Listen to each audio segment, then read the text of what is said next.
Hello po mga kahami, i-share ko lang po sa inyo itong Roborovski dwarf hamster namin. Ayan o, dami nila at ang tataba. Alam nyo ba na ang Roborovski dwarf hamster ay isa sa pinakamaliit na uri ng hamster sa buong mundo? Ayan, napakaliit lang po nila, as in nasa yung adult size po nila siguro nasa mga 2 inches lang po yung size nila. So ito po nasa 1 month old lang po to. So lalaki pa po sila ng konti. Pero ganyan lang po sila oh.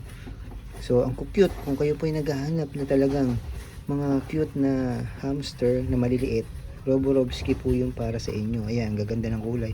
Merong white, may head spot, merong mga pied. Ayan, makukulit lang po yan, no? Pero ang babait po niya, no? Ayan, diba? Sobrang cute na mga hamster namin. Ayan, share ko lang po sa inyo to. Aming mga Roborovski dwarf hamster. Ayan, salamat po.